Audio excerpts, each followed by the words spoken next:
to my annual roundup. I've had at least 100 things come through the channel this year. All of it's bought with my own money except for a real couple of rare things. And naturally I've formed opinions on what's good and what's bad, and I thought I was going to do a breakdown list of the best categorized best of 2016. Now all these products, not all of them are made this year, they're not all brand new, but they're things that have come across my desk throughout 2016. Categories wise, what have we got? Best axe, best folding knife, best fixed blade, best backpack or bag, overall worst product of the year, my favorite video of the year that I made, most disliked video, the best other knife channels, best outdoors channels, best gear websites, and then just a couple of little best thing and worst thing about being a YouTuber that I thought I'd go into as well. If you want to stay to the end for some funny stuff, I guess, I anticipate anyway. Let's get cracking. Alrighty, so the first category is going to be the best axe that came across my desk this year. A couple of runners up and then the winner. So one of the runners up this year, the Fiskars X7. Finally got my hands on one of these. It is a great little cheap, low cost, high quality little axe slash hatchet. Good geometry for cutting or splitting, really light, great thing to keep in the car. Also, and a newer thing, but just more on the side of fun, the Cold Steel Gang Hatchet. I got this because I saw Rick Grimes rolling with one in The Walking Dead, and I thought, you know what, I reckon that'd make a cool video. People might enjoy seeing how to get Rick's hatchet. It might bring a few more people to the channel, some of the Walking Dead heads that didn't realize they loved gear in general. So these are the two runners up, but it's probably not too surprising if you have been keeping score of what axes I've had come across my desk that the best axe that I've had so far this year is the Grandsfors Outdoor Axe. This is just a super high quality little hatchet slash axe, highly packable, super sharp like all Grandsfors, good, nice, versatile head, pretty good long length, you can get two hands on it, good versatile little tool, definitely my favourite axe of the year, winner. The best folding knife. That's a tricky one. It's probably the bulk of my channel's work this year and usually is knife related. So I'll go through my honourable mentions first, because these aren't even the runners up. These are just knives that I had to talk about because I really feel positively about them. So you've got the new mini grip Tillian for this year, the 2016 Benchmade mini grip. You've got the Paramilitary 2 and S110V, great knife. You've got the Cold Steel American Lawman. I sold mine, regretfully. I just had that, I was too used to it, and as soon as it's gone, I miss it. And the Benchmade 940. I know, like really, really good knives, and my knife buying really took off this year, so that's why such awesome knives are just honourable mentions. The runner-up knife, in my opinion, and I just had to talk about it again, it's the Real Steel E571. Now, I know it's probably not as technically a good a knife as the ones I've just mentioned, but this is a great deal, and it is easily better than anything else in its price range, I guarantee you. It's a really smooth flipper, it's got a really good full flat grind, it's made of good steel for the price, 14C28N. It's a frame lock, it's durable, it looks quite snazzy with its gold clip. Great runner-up. Had to give it to that. It's unusual, and more people need to try it. But the winner knife for me, my favourite folding knife of the year, and it's probably no surprise to people who follow the channel, is the Spyderco Mantra. It's everything that's good about the Spyderco Delica. So it's got that classic design, but then I've made some changes, added a flipper to it, extended the cutting edge, titanium handles, great wire pocket clip. It's it's not the most exciting choice, I know, but you couldn't be unhappy with this knife, I wouldn't say. Anyway, just a really, really good knife. Just mine's been to hell and back. M4 steel, fantastic. Highly recommended. The Spyderco Mantra is my favourite folding knife of the year.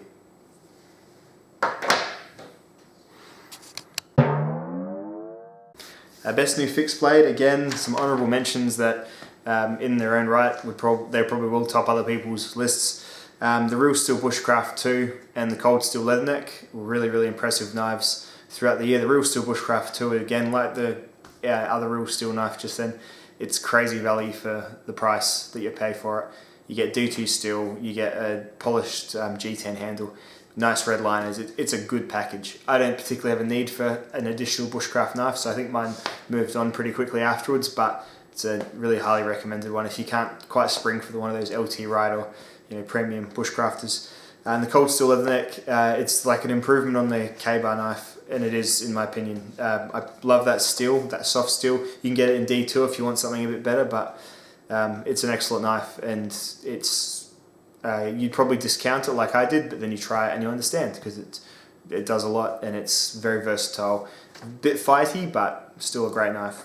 However, there's two runners up as well. This has been a horrible category to choose. The first runner up, the Cold Steel Trailmaster, just for being, and as I said many times, just for being so damn fun. Like, it's just the knife that you want. When people come and look at your knives, they want to hold the big Trailmaster because it's awesome, and it's just awesome. And it does work. You can use it for things. It's not like some of the other cold steel. I think the Natchez Bowie is a bit more feeble than this Trailmaster. This is just, it's still a beast, but it's a fun beast. It's a sexy, fun beast, that one. And the other runner-up is Volkniven A1. I thought this would be the winner when I got it, but in terms of versatility, it has been slightly trumped by the main knife, but the A1 is, I think, probably the best outright survival knife for me at any rate, so very happy with it. I've used it enough to have got a really good sense of it. It's just very well done and well executed. Nice and simple too. I think that's what I like the most about Volkniven's knives. They don't look needlessly jazzy. But my favourite fixed blade knife of the year is the Volkniven S1. I know I am a whore for Volkniven, but it's just a real good dual camp / belt / and you can use it for your woodcraft, and you can use it for your survival tasks. It's thick and strong enough. It's just the perfect size and weight and style to be able to carry pretty much anywhere without, apart from to a pub or down the main street of a city, without people looking at you like you're crazy. So really good knife, the Volkniven S1. Highly recommended if you can afford it. The price is a bit prohibitive.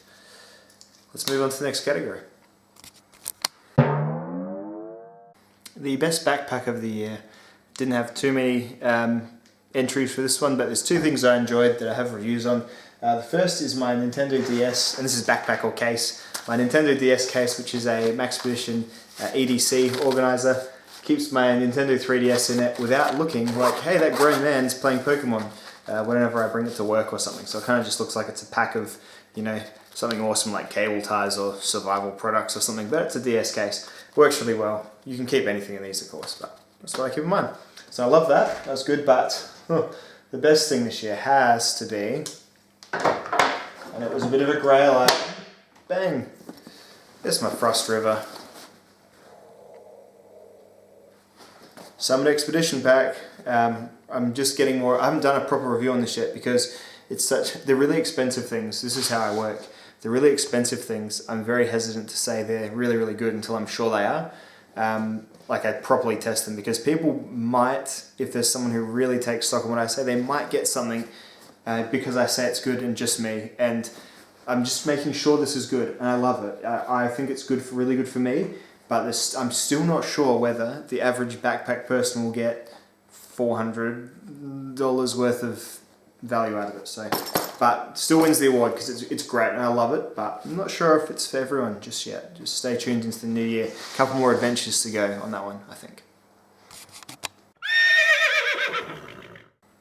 The worst product that I've had this year.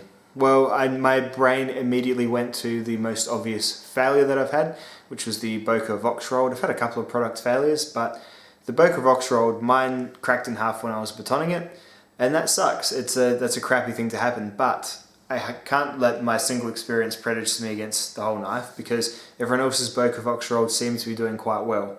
So mine was a individual failure, which, so it's probably individually the worst knife I've had come across because it had a flaw in the blade. It wasn't tempered correctly. However, the worst actual product that I think if anyone had it, and all the ones coming off the factory aren't very good, this year is the SOG Salute folding knife. Do you remember that knife? You probably don't, because it's really forgettable. It's a standard looking SOG, SOG, as it says it all over it. Hurts your hand like crazy to open it. It's too big for everyday carry. It's too uncomfortable for hard use. It doesn't do anything right, and that's the worst product that I've had this year, in my opinion. My favorite video that I've made this year, well, I am a bit of a narcissist and I crack myself up, so I think I enjoyed making the one stick fire with no hands video, which was just one of the shit posty videos that I've got in my, there's a playlist of all my shit, like, funny videos, and I recommend you watch it if you want to loosen up a bit about the whole niche. So that's probably my favorite this year. Conversely, the most disliked video this year, from like in terms of ratio to likes and dislikes, it's quite a recent one. It's top 7 things people need to stop packing in their bug out bags, and it's a gag video that I made, but people hate it. They're like, "This is serious, bugging out. You've wasted 7 minutes of my life. I could have been learning more and harnessing my, focusing my energy and surviving." Like, people get angry about it because it kind of looks a bit like it's going to be a serious video, but like every good joke, it's a bait and switch. Sorry guys. There you go. But I loved it, and it still makes me laugh when I watch it, and I think it made a few other people laugh too. So that's my most disliked video by you all for the year so far. The best knife YouTube channels, obviously knives are kind of my big business. But there's a couple of other channels, well, there's a multitude of channels that do it better than me. My favourite 2 at the moment are Nick Shabazz and Birdshot4, IV4. If you guys watch, just comment, do you say IV or do you say 4? I think you say 4, but other people say IV. Nick gives really insightful, detailed knife reviews. He's kind of like, he's made me sit down and look at how I do them a bit and try and be a bit more thoughtful about how I present the information to you guys, but he still does it far, far better. And he's got good, I think his best video this year, if you want to watch a good Nick Shabazz video, is where he goes through his dad's EDC. You're like, oh, it's crushing, but it's great. It's, you need the YouTuber needs to share a bit with the people, and it's his way of doing it. My way is by making shit jokes, but his way is obviously a lot more sophisticated. And then Birdshot IV, they're difficult, I'll be honest, they were difficult for me to get into because it's an unusual format. We're always so used to these same formats of knife reviews. This is the knife, the dimensions of, they plop the knife on the table, they're husband and wife, and they're one of those couples that just oozes that they love the shit out of each other, and they're just like, they just go to town on the knife, good or bad or whatever, and they sort of banter. It's like you're sitting behind them while they're having a conversation, and they don't even care who's listening. So really, really good thing to get into, a different way of looking at the whole genre. So they're great too. Let's keep firing on. Best outdoor channel, Black Owl Outdoors is definitely my favourite outdoor channel. Just they just kick it up several notches above most other channels, just with everything, with their general videos, with their reviews, most of the stuff. So they're great. Everyday Commentary is my favourite gear website. These are sort of the miscellaneous awards we're going to now. Tony there just writes proper, detailed, analytical reviews, and you scroll down his reviews list, there's millions of things. He started off just doing folders and flashlights and torches, whatever. Now he does fixed blades, bags, everything. So really good read if you got a day to kill, just read his site, it's brilliant. Best thing about being a YouTuber is easily all the people who keep coming back and keep commenting, and I kind of talk to, and they've jumped over my Facebook page as soon as I made it. So you probably know who you are. You're the ones I'm always bantering back and forth. I'm always loving your comments when you say something funny.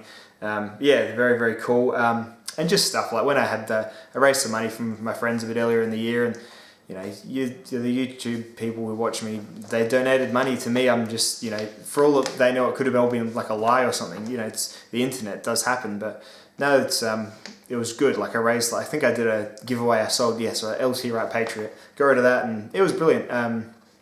I made more money than the Patriot was worth. Gave it to them, and the good news, just yesterday they got their son Cody got the all clear for the cancer. So that was good. A good result for all sides. Really helped him get through the year, though. I think the generosity of others.